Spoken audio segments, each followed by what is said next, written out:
Same एक और game है बाथ गेम, हाँ। उसमें भी यही फंडा चलता है। उसमें आपको रात में बाथ टब में जाना है, नहाना है, वापस निकलना है और ऐसा बताया जाता है कि आपके पीछे-पीछे आत्मा आ जाएगी हुँ। और पूरे 1 दिन आपके साथ रहेगी और अगले दिन वो आप उसे वापस भेज दोगे।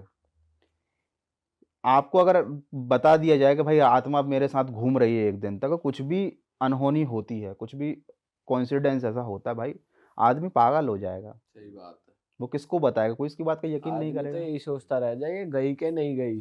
जब आई नहीं, आई ही उसके दिमाग में हो, तो जाएगी भी उसके मुझे दिमाग एक से ही। ईमेल आया था अभी कल परसों रात को, एक लड़का था, वो बोलता है कि मेरे रूम में एक शक्ति है और ऐसा बचपने टाइप की बातें कर रहा था। वो मेरी एनर्जी ले रही है, ये है, वो है। तो मैंने उसे बोला, मैंने कहा भाई ये सब फालतू चीज़ों पे मत कर, पढ़ाई पे ध्यान दे, अपना पॉजिटिव एनवायरनमेंट में रह, कुछ नहीं होता। बोलता नहीं, नहीं वो एक जिन्न है, ये है, वो है। और तो मैंने कहा भाई तुम्हारा नाम क्या है? उसका नाम सलीम ऐसा कुछ नाम था, भूल गया मैं। तो मैंने बोला भाई तो तुझे लग रहा है अगर ऐसा कुछ है तो अपने पेरेंट्स से बात कर। हुँ। पेरेंट्स को बता प्रॉब्लम क्या है तेरी। मैंने कहा यार पेरेंट्स से अच्छा गाइड कौन कर सकता है? तो उसने मुझे वो बात बताई। बोले एक्चुअली मुझे पेरेंट्स ने ही बताया है कि तुम्हारे साथ जिन्न है। और अब आप सोचो कि वो तो बच्चा है छोटा, पेरेंट्स को ही उसने बात करते सुना कि अरे इसके पास जिन्न है, इस पे असर है और इमाम साहब भी आए। उसने पूरी बताई मुझे मेल पे लिख के कि इमाम साहब ने हमारा किया, बट वो जिन्न कुछ नुकसान नहीं पहुँचा था, वो है मेरे साथ अभी और ऐसा, ऐसा, ऐसा है। तो मुझे वही लगा, मैंने कहा यार एक तो ये छोटा-सा बच्चा है, अब इसके दिमाग में बात डल गई और सबसे बड़े हमारे लिए तो भगवान पेरेंट्स ही होते हैं। भाई पेरेंट्स ने बोल दिया वो तो चीज़ सत्य है। हुँ। अब पेरेंट्स ने बोल दिया कि जिन्न है बेटा, तो बच्चा तो वही मानेगा ना। मैं गौरव कटारे या प्रधानमंत्री आके भी बोल दे कि नहीं है, वो नहीं मानेगा। सही बात उसके है। मन में वो बात बैठ गई है। भाई वो तो पूरी ज़िंदगी फिर डर में ही जिएगा ना, कौन है, क्या है, कुछ हो गया, हाँ, तो उसी पे वो ही आएगा दिमाग में, सबसे पहली चीज़ वही आएगी। और सबसे ज़्यादा प्रॉब्लम यही होती है, अंधविश्वास ने इन सब चीज़ों को करप्ट कर दिया है। जो एक्चुअली में जो चीज़ एग्ज़िस्ट भी करती है ना, लोग उस पर भी बिलीव नहीं करते और जो नहीं करती एग्ज़िस्ट, लोग उसको मानते हैं। रिप्रेजेंटेशन को लोग ज़्यादा महत्व देते हैं। जैसे कि आप समझो कि आपके हिसाब से भूत क्या है? आत्माएँ क्या हैं? घोस्ट कैसे दिखते हैं? जैसे आपको मूवीज़ में दिखाया है। हुँ। वो रिप्रेजेंटेशन है, एक्चुअली में वो होते हैं लेकिन वैसे नहीं होते। भाई आपके हिसाब से थोड़ी भूत की बात करते हैं कि कब इंसान भूत बनता है। और एक बहुत इंटरेस्टिंग बात जो हमारी पहले फ़ोन पे हो रही थी कि हनुमान चालीसा से ही क्यों भूत भागते हैं? क्या ऐसा है उसमें हनुमान चालीसा की पावर थोड़ी बताओ? बिल्कुल भाई। सबसे पहले तो अपन स्टार्ट करते हैं कि भाई भूत क्या होते हैं? हुँ। भूत होता है पास्ट, आपका अतीत। हुँ। आपने अतीत में जैसे अपने कर्म किए हैं, उस हिसाब से आपकी आत्मा अशुद्ध होगी, ठीक है? और जब आपकी मृत्यु हो जाएगी उसके बाद जब आप पुनर्जन्म की स्थिति में रहोगे, देखो, क्या होता है कि मनुष्य के जीवन का परम उद्देश्य होता है मोक्ष प्राप्त करना, है ना? अपनी आत्मा को शुद्ध करके ईश्वर तत्व से मिल जाना, आपकी मुक्ति हो गई, आपका फिर से पुनर्जन्म नहीं होगा। ये मैं किस हिसाब से बता रहा हूँ, ये महर्षि पतंजलि की जो योग शास्त्र है उनका, हुँ। उसमें बताया गया है जीवन का उद्देश्य ये है, जो मैं पर्सनली फ़ॉलो करता हूँ। हुँ। अब जब आपकी आत्मा के शुद्धि के लिए आपने कुछ नहीं किया, जीवन पर्यंत आप पैसा कमाते रहे, हुँ। भोग विलास में लगे रहे, भाई बच्चे की शादी करनी है, घर बनाना है, ईएमआई भरनी है, तो कहाँ आप अपनी आत्मा को शुद्ध कर पाओगे? हुँ। कोई नहीं कर पा रहा। तो मुक्ति नहीं मिलेगी, पुनर्जन्म होगा। लेकिन पुनर्जन्म होने के लिए भी आपकी आत्मा का थोड़ा-सा शुद्ध होना ज़रूरी होता है। हुँ। भाई आप बताओ कैसे पता चलता है कि कोई अंबानी के घर में पैदा हो, कोई भिखारी के घर में पैदा होगा? हुँ। आप बोलते हो यार लकी है, देखो भाई, चाँदी की चम्मच मुँह में लेके पैदा हुआ, ये देखो उसकी किस्मत देखो, फटीचर घर में पैदा हो गया। तो ये चीज़ कैसे डिसाइड होती है? आपके कर्मों के फल अब आपको मिलने हैं। प्रतिफल आपने पहले किसी की किया होगा कुछ बुरा काम, तो जो उसके फल आपके रह गए, तो अब आप यहाँ आके भुगतोगे। आप कर्म करोगे, आपको फल नहीं मिलेगा, हुँ। है ना?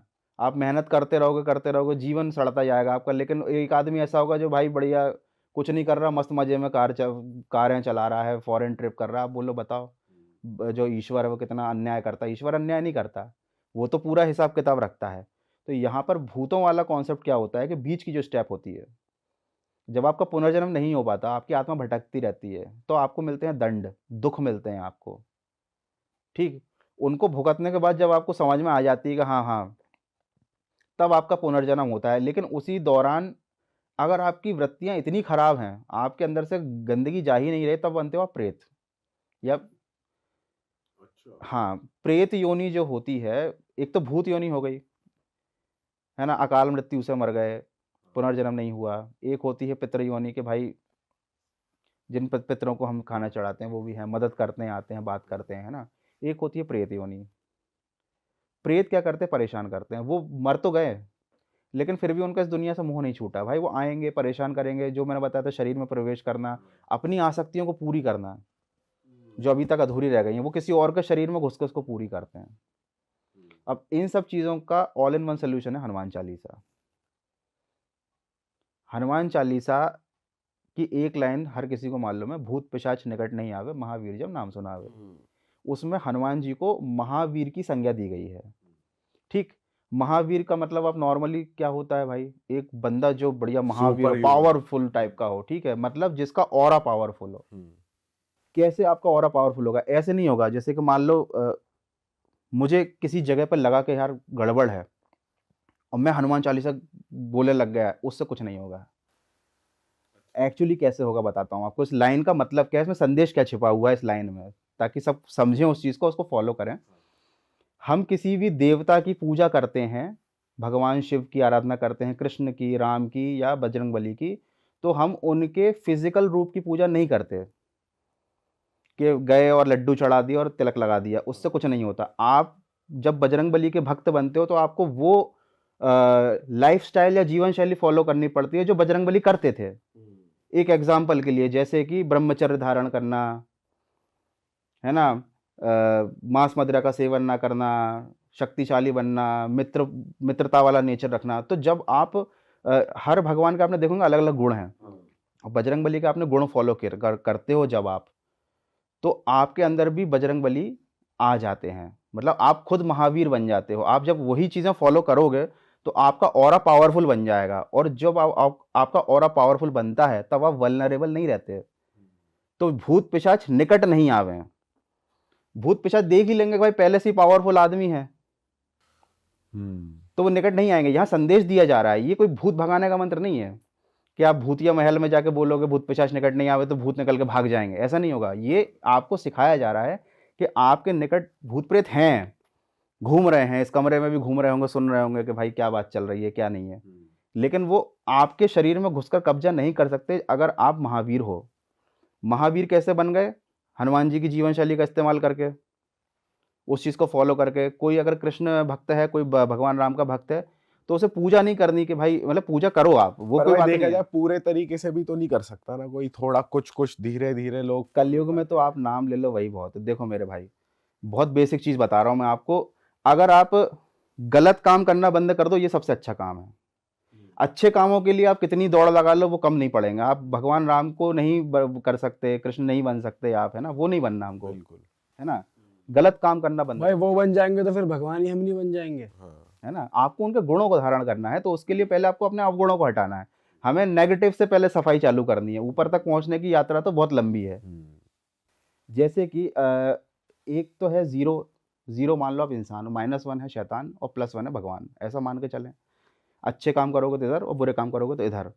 तो जब मैंने बोला कि आप भगवान की लाइफस्टाइल को फॉलो करते हो तो आपके अंदर वही गुण आ जाते हैं, आपका ऑरा पावरफुल रहता है। सिमिलरली अगर आप वो लाइफस्टाइल फॉलो करते हो जो शैतान करता है, तो आपके अंदर नेगेटिव गुण आ जाते हैं, और आपके अंदर भी शैतान आ जाएगा। शैतान से आपकी फ्रीक्वेंसी मैच होगी, आपका ऑरा कमज़ोर पड़ेगा। जैसे कि एक नॉर्मल बता रहा हूँ, जैसे कि आप गलत सोच रख रहे हो लड़कियों के प्रति, महिलाओं के प्रति, जो शैतान जो काम करता है समझ जाओ। मांस मदिरा खाने की सारी हदें पार कर दी, और मतलब बिल्कुल पिशाचों वाला आप जीवन जी रहे हो। आप कोई चीज़ें फॉलो ही नहीं कर रहे हो भाई, जो दिखाओ उसके साथ, जो करना है सो करो, कोई लाइफ के रूल्स फॉलो नहीं कर रहे, तो आपके अंदर नेगेटिव, और आप जा रहे हो -1 की तरफ। बिल्कुल। आप वल्नरेबल हो चुके हो। अब अगर आपके शरीर में कोई घुसना चाहेगा, मेरे शरीर में कोई आत्मा क्यों घुसेगी भाई? उसे कुछ खाना अगर है, मैं वो खाती नहीं हूँ खाना। उसे कोई गलत काम करना मैं करते ही नहीं हूँ भाई, तो मेरा शरीर तो उसके लिए यूजलेस है। लेकिन अगर कोई बंदा है जो सब काम कर रहा है, फॉलो कर रहा है डिमांड्स उसकी, कि चलो क्लब में भी चलना है, ये भी करना है, वो भी खाना है, तो भाई दारू भी चल रही है, चिकन भी चल रही है, ये तो खाना ही है। आत्मा को तो मजा आ जाएगा, आत्मा की पार्टी हो जाएगी। आदमी कहेगी आहा और सुट्टा दे और धुआं दे। हाँ, क्यों होता है ऐसा? आदमी बर्बादी की तरफ जाता है, सब एक जैसे ही पैदा होते हैं। कोई इस साइड चला जाता है, कोई उस साइड चला जाता है। तो आप इस चीज़ को समझो कि भाई हनुमान चालीसा कोई मंत्र नहीं है। हनुमान चालीसा एक संदेश है आपको बताने के लिए कि आपकी जीवन शैली कैसी होगी तो आपको क्या मिलेगा। ये हम नहीं समझते, बहुत कम लोग जानते हैं उस चीज़ को, है ना? तो बस ये सोचते हैं कि बताओ हनुमान चालीसा पढ़ लिया तो भूत भाग जाएँगे। ऐसा होता है, वैसे एक कॉन्फिडेंस आता है। अगर किसी की शादी हुई पावर है, आ जाती किसी है। की शादी हुई, कॉन्फिडेंस आता है, आपको लगता है कि नहीं, एक भ्रम भी पैदा हो गया ना भाई, वो बहुत शक्ति देता है आपको। सही बात है। मैं बता रहा हूँ, किसी किसी की भी शादी हुई है यहाँ पे? नहीं। नहीं भाई। जब घर में छोटा बच्चा होगा तो ये चीज़ें बहुत चलेंगी। किसी ने जादू कर दिया, किसी ने काला जादू कर दिया, किसी की नज़र लग गई। और क्या होता है कि बच्चे बड़े मासूम होते हैं, वो फट से चीज़ें ऑब्जर्व पकड़ कर लेते लेते हैं कि हैं। कुछ है। आप नहीं समझ पाओगे। अब आप क्या करोगे? भाई कोई कितनी साइंस को मान ले कि नहीं कुछ नहीं होता, कुछ नहीं होता। जब बच्चे पे बात आती है ना तो भाई सब साइंस को साइड में रख के पहले मंदिर भगता आदमी, कि पहले इसको टीका लगा दूं, तिलक लगा दूं, कुछ भी करूं, हर हद तक जाने को तैयार होता है। समझ रहे हो उस चीज़ को? तो यहाँ पर हमें समझना पड़ेगा कि मतलब हनुमान चालीसा हो गया या फिर कोई भी चीज़ हो गई, वो आपको एक साइकोलॉजिकल पावर दे देती है। अभी कलयुग में तो आप कहीं फंस जाओ, आप बोल लो तो आपको आ जाएगा अंदर से कुछ थोड़ी देर के लिए। बट इसका मतलब ये नहीं कि वहीं उसको यूज़ करके छोड़ दो। आप उस चीज़ का मतलब समझो, उसको अपनी लाइफ में इम्प्लीमेंट करो, सही बात है ना? अब यहाँ पर अपन ये नहीं कहना चाह रहे कि भाई जो लोग नॉन-वेज खाते हैं वो खराब होते हैं, है ना? ये आज के ज़माने में तो बहुत चीज़ें बहुत माइनर लाइन, थिन लाइन हो गई है ना? एक अच्छा इंसान भी खा लेता है, बट आपको अपनी प्रवृत्ति कैसी है, आपकी सोच कैसी है ना? वो सोच ही अट्रैक्ट करती है अच्छाई को और बुराई को। सर कुछ इतनी सारी हॉरर बातें हो ही रही हैं, एंटिटीज की बातें हो ही रही हैं, कुछ किस्सा या कुछ ऐसे रियल लाइफ एग्जांपल से अगर आप बता पाओ, कुछ ऐसा हुआ है आप? भाई बहुत बहुत बार हुआ है। तो डरा दो थोड़ा हमें अब। ये एक किस्सा बताता हूँ आपको, मेरे साथ ही हुआ था, है ना? ये है करीब मतलब 7-8 साल पहले की बात है। मैं और एक मेरा फ्रेंड, हम लोग कार से ऐसे घूमने निकल गए थे। मस्त, हमारा कोई डेस्टिनेशन नहीं था। हमने कहा चलो मस्ती करते हैं, 2-4 दिन की ऑफिस की छुट्टी थी, घूमेंगे फिरेंगे। तो यहाँ मैं भोपाल में रहता हूँ, तो हम गंज बासौदा साइड गए थे। अब वहाँ से क्या हुआ, रात को लौट रहे थे, रात को 1 बज गए थे करीब। अब भाई विदिशा पड़ता है, वहाँ एक ब्रिज है। तो मेरे दोस्त ने बोला कि भाई जाना है 1 नंबर। तो मैंने बोला ठीक है चले जाइए, तो वो हम अपना एरिया देखा ही हुआ है, कुछ नहीं है। तो वो उतर के, उसे पता नहीं क्या हुआ कि वो सड़क पे भी कर सकता था, आधी रात को कौन देख रहा है, वो उतर के नीचे चला गया। मैं गाड़ी में बैठा रहा भाई, तो थोड़ा सा मैं भी मतलब ज़्यादा होश में नहीं था, क्योंकि इतनी रात हो गई थी और दिन भर से घूम फिर रहे थे। तो सामने से एक अंकल आ रहे थे। तो मैंने कहा मतलब बिल्कुल ध्यान ही नहीं दिया, सामने से आ रहा था कोई भाई। तो मैं दोस्त को देखने लग गया, आ नहीं रहा है। फिर मेरे को एकदम से क्लिक हुआ, मैंने कहा यार इतनी रात को सामने से कौन आ रहा है? मतलब एकदम से ही दिमाग में आई बात, कि मैं देखा तो कोई नहीं। तो मैंने कहा ठीक है चलो, ये हो गया होगा कुछ झोंका या फिर जो भी होगा, बिल्कुल ध्यान नहीं दिया उस चीज़ पर। अब भाई दोस्त को मैं लगा रहा आवाज़ें, भाई आजा आजा आजा आजा, फ़ोन भी गाड़ी में रख के चला गया, वो आ गया, आके बैठ गया और हम लोग फिर चले भाई भोपाल की तरफ। तो क्या हुआ कि एक ऐसी जगह पहाड़ी टाइप की आई, वहाँ आसमान में तारे दिख रहे हैं और दूर दूर तक कुछ नहीं, फुल अंधेरा, बस कार की हेडलाइट। तो हमारी गाड़ी बंद हो गई, गाड़ी बंद हो गई। तो मैंने कहा कोई टेंशन नहीं है, कोई दिक्कत नहीं है, हो जाएगी, नई है। अब भाई हम क्या कर रहे हैं, गाड़ी को जैसे हम स्टार्ट करें तो हेडलाइट जले, तो मतलब हेडलाइट जब तक जल रही, इंजन नहीं चल रहा। इंजन स्टार्ट हो तो हेडलाइट ना जले, मतलब गाड़ी चल जाएगी तो पूरा अंधेरा, अब अंधेरे में आप गाड़ी चला ही नहीं सकते। अरे तेरी। अरे मैंने कहा यार ये तो कभी नहीं हुआ, ऐसा हो ही नहीं सकता। अब भाई क्या करें भाई, तो 2-4 बार ट्राई किया अपन ने, यूं जैसी चाबी करूं लाइट बंद गाड़ी चालू, या यूं करूं लाइट चली तो गाड़ी चली ही नहीं हो, या इतने अंधेरे में मैंने कहा तो ना हो पाएगा। और दोस्त ने भाई हरकतें करनी चालू करी। क्या हरकत? वो भाई कुछ नहीं बोल रहा, बहुत देर हो गई, मतलब मैं ध्यान भी नहीं दिया कि यार जब से मुद के आया है ना, इसने कुछ नहीं बोला है। बैठा बैठा बैठा बैठा बैठा, मैंने कहा भाई अपन वो हुंडई का जो वो है, उस पर नंबर नंबर है तेरे पास? मैंने कहा कॉल लगा, तो कुछ बोल ही नहीं रहा। मैंने अंदर की लाइट चालू करके देखी, भाई वो तो एकदम सुट्ट बैठा। अब मेरी, हाँ मैं समझ गया भाई, मैंने कहा ये ऐसी तैसी मतलब कराएगा, सामने ही देख रहा है बैठ के। सामने ही देख रहा है बैठ के। तो मैंने बोला भाई अरविंद क्या हो गया? बोलता भाई पीछे मत देखना। ओ भाई उसने जो ये लाइन बोली ना, मैं अभी तक नहीं देख रहा था पीछे, क्योंकि भाई कुछ क्या पीछे देखना, कुछ है ही नहीं, पीछे मत देखना। अरे भाई साहब मेरे रोंगटे खड़े हो गए, मैंने कहा क्या बोल रहा है तू ये, गाड़ी चल नहीं रही, अपन ऐसी जगह पे ना ना बाइक आ रही ना ट्रक आ रही, किसी से मदद ले ले, गाड़ी से निकलने की भी हिम्मत नहीं हो रही भाई, कहाँ जंगल है। और मैंने कहा क्या है पीछे, कह रहा भाई बस पीछे मत देखना, तू तो गाड़ी भगा। मैंने कहा गाड़ी चल ही नहीं रही तेरे को दिख नहीं रहा क्या, परेशान हो रहा, बोले चलेगी, चलाई चल गई, लाइट्स भी ऑन हो रही हैं। सब हो गया, चल गई गाड़ी। अब मैंने कुछ नहीं सोचा, मैंने कहा अब नहीं देखना पीछे भाई, चलाओ नहीं भगाओ देखना गाड़ी। पीछे। अब गाड़ी चल रही आगे जा रहे, तो एक नटेरन एक जगह है, गांव है नटेरन, वहाँ एक पुलिया पड़ती है, पतली सी पुलिया, वो एक्चुअली वो गांव तांत्रिकों का गांव है, तांत्रिक रहते हैं वहाँ पे। अच्छा। मैं भी रहा हूँ बचपन में वहाँ, 3-4 साल रहा हूँ मैं, मेरे पिताजी की पोस्टिंग थी वहाँ पे। तो एक गांव नॉर्मल अलग है जहाँ रहते हैं, और उसके बाहर एक ऐसा एरिया है जहाँ तांत्रिक ज़्यादा रहते हैं। तो वो जो ब्रिज है उसके पास वो लोग रहते हैं, तो ऐसा कहा जाता है कि रात में उस ब्रिज को पार नहीं करना चाहिए। ये मुझे बचपन से मालूम थी ये चीज़, क्योंकि मैं तो वहीं रहता था। हाँ। वो ब्रिज आया, बट मेरे दिमाग से वो चीज़ स्किप हो गई, क्योंकि हम तो भागने में लगे थे, अब तो भाई घर जाके ही कार रुकेगी। उसने कुछ नहीं बोल रहा, मैं भी समझ गया भाई कुछ मत छेड़ो इसको, क्या पता क्या चल रहा है। अच्छा, ये उस टाइम क्या था, जब मैं ये सब वीडियोस नहीं बनाता था, तब अपन नॉर्मल जॉब वॉब करते थे, एंजॉय करते थे लाइफ को। तो भाई जैसे ही ब्रिज आने को वो बोलता है भाई ब्रिज पार मत करियो, ब्रिज पे 12 लोग खड़े हैं। अरे अरे मैंने कहा क्या बोल रहा भाई तू, मैंने कहा ब्रिज तो बहुत दूर है अभी, बहुत दूर है अभी तो ब्रिज, मैंने कहा अभी तो हल्का सी झलक दिख रही है उसकी। बोले देख ले चल के, लेकिन पार मत करना। अब मैंने कहा क्या करें भाई क्या करें, मन तो कर रहा था उसे भी कार से निकाल के फेंक दूं। मैंने कहा इतना डरा रहा है भाई, पीछे भी नहीं देखना है, कार भी नहीं, मैंने कहा तो क्या करे फिर, मैंने कहा यहाँ तो तांत्रिकों का गांव है। तो कार लेकर हम धीरे धीरे से गए, ब्रिज के पास लेके गए, मैंने हाई बीम पे लाइट जलाई, कोई नहीं था, मैंने कहा कोई नहीं है, पार कर दें क्या, बोले भाई थोड़ा पीछे चल ले, वहाँ एक मंदिर है। मैंने कहा चल भाई चलते हैं, हम गए भाई पलट के, और जैसे ही हमने कार हमारी फिर बंद हो गई बीच रास्ते पे, मतलब क्या बहुत पतला सा रास्ता था गांव का। अब ऐसे ब्रिज के इधर से मैंने टर्न करी उसको, तो वो जैसे टर्न हो रही तो मैं वो बंद हो गई खट से फिर से। अब गाड़ी बीच रोड में ऐसे आड़े में, हाँ मैंने कहा मैं पीछे देख लेता हूँ भाई, कोई टेंशन, पीछे देखा कुछ नहीं था। मेरा कॉन्फिडेंस, मैंने कहा अब तो भाई जान की बात आ गई है, क्या चल रहा है। तो आपने ये सोचा तो नहीं कर रहा, पीछे कुछ है नहीं। हाँ कुछ नहीं है, मैं अपनी समझ गया, मैंने नॉर्मल कहा ठीक कुछ है। भी कर रहा हो, मैंने कहा भाई अब तो मंदिर जाएंगे, हाँ। अब तो मैंने कहा मंदिर जाएंगे।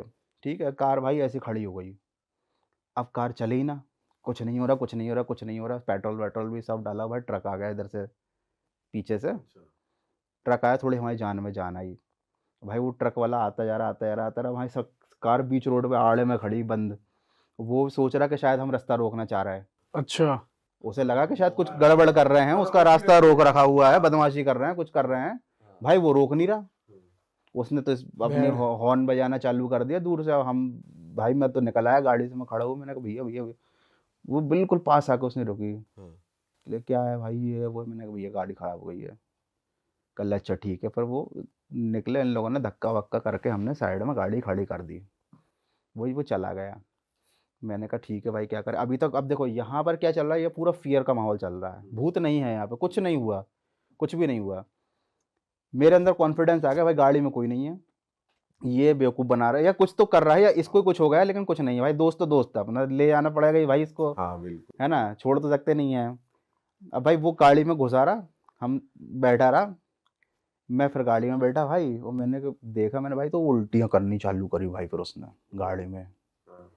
और उसकी आँखों की वो हालत थी, मतलब मैं क्या एक्सप्लेन करूँ आपको, मतलब लग ही नहीं रहा था कि भाई वो वही इंसान है जो मेरे साथ घूम रहा था। तो उल्टी तो वैसे गाड़ी के बाहर ही कर रहा होगा वो। नहीं गाड़ी निकला ही नहीं वो गाड़ी से भाई, वो जब से वो मुद के आया ना वहां से, वो गाड़ी में बैठा तो वो बैठा ही रहा, आपकी गाड़ी सड़ा दी पूरी। सड़ा दी ऐसा देख पे मार दी स्टेयरिंग पे उल्टी। है ना, स्टेयरिंग मैं तो गाड़ी चला रहा था ना, वो तो बैठा था साइड में, अपने यहाँ उल्टी उल्टी अपने यहाँ कर रहा उल्टी को भाई, उसकी बिल्कुल शक्ल वकल बिल्कुल भाई उल्टी सीधी हो गई, मतलब अलग ही हो गया भाई वो।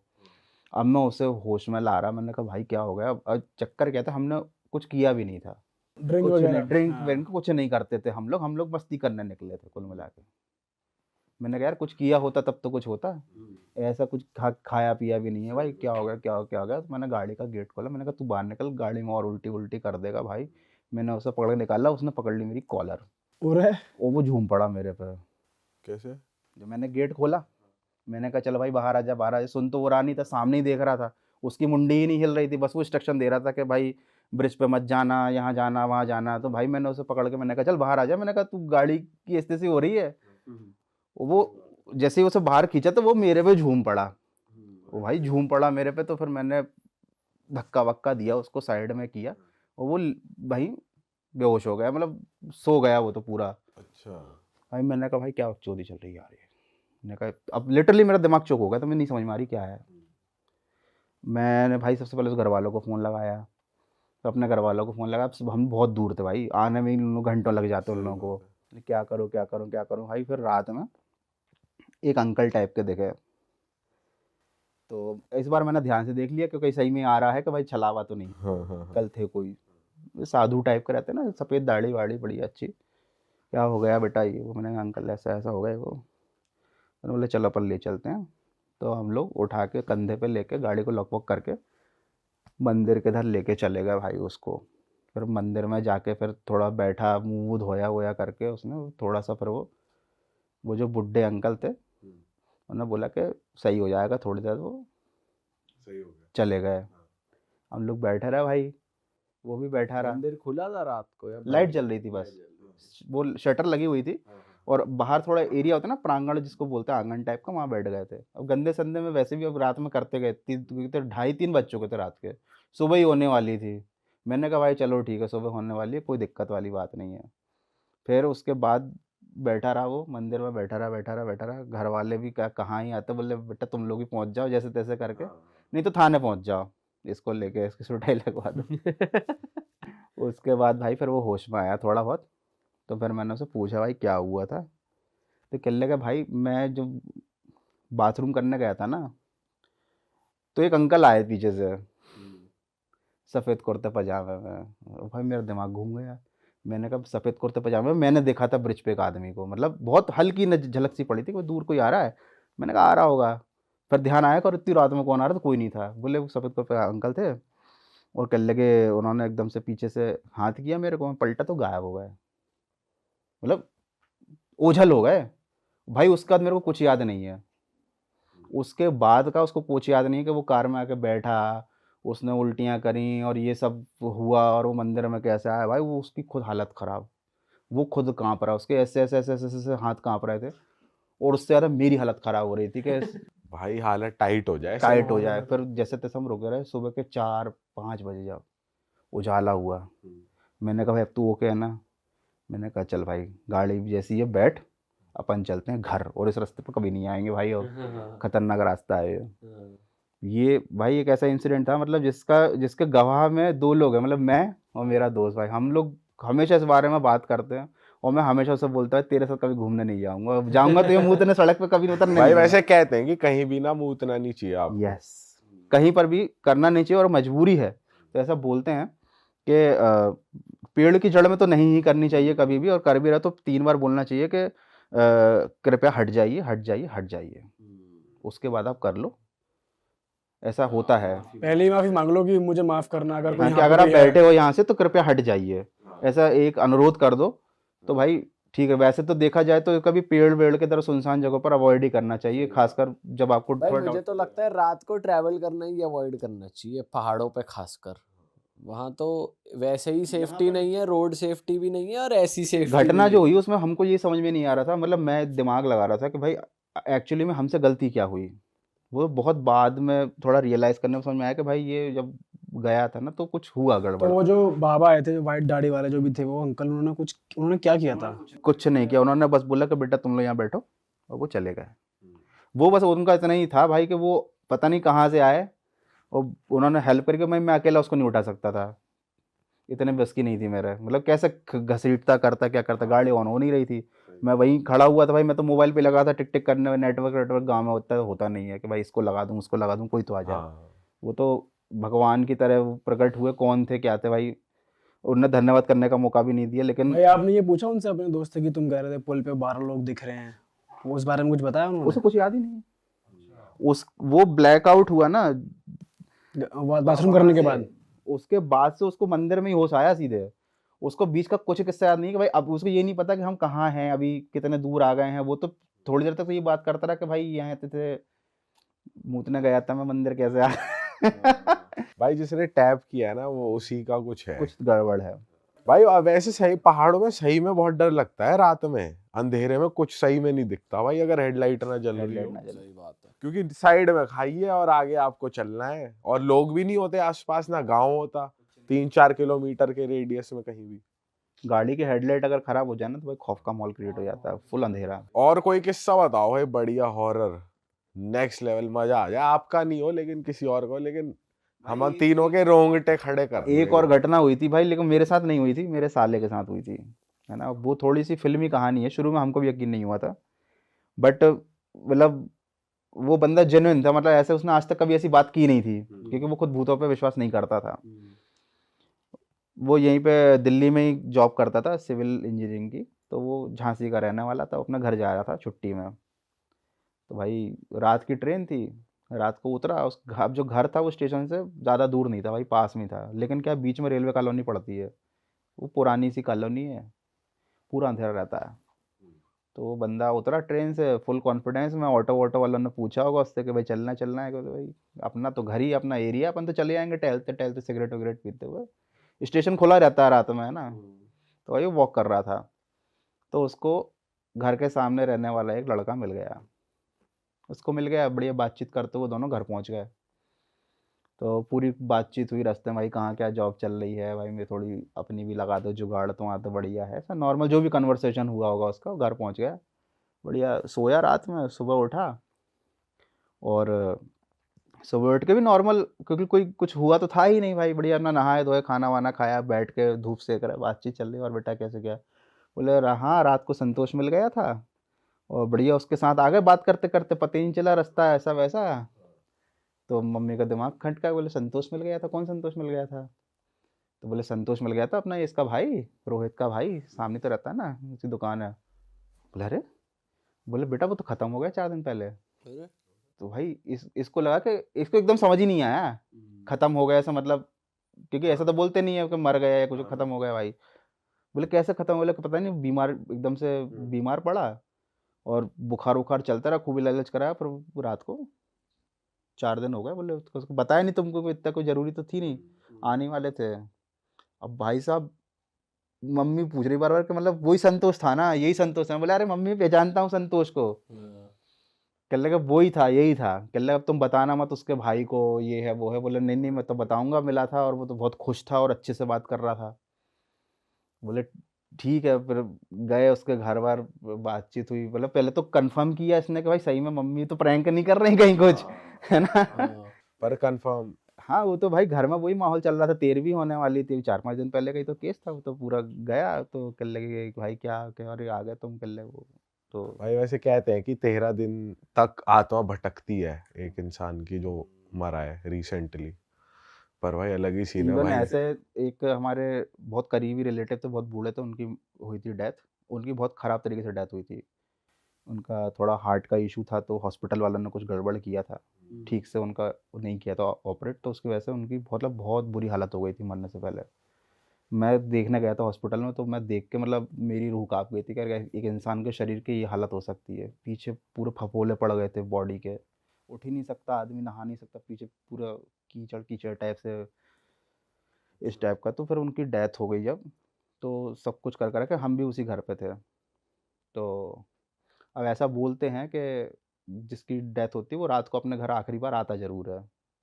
ये बात अभी मैंने बोल दी, लेकिन उस टाइम हमारे दिमाग में नहीं आई थी। तो रात को सब लोग सो रहे थे, बहुत सारे लोग थे घर में। सब लोग ऐसे ही बिछा के चटाई-वटाई एक बड़े से हॉल में सो रहे थे। तो रात में एकदम से उनकी लड़की का जो बच्चा था, उसको किसी ने धक्का मारा। बिस्तर पे लेटा था, उसको धक्का मारा तो वो फेंका गया बेड से। अब ये बिल्कुल सामने की घटना बता रहा हूँ मैं आपको।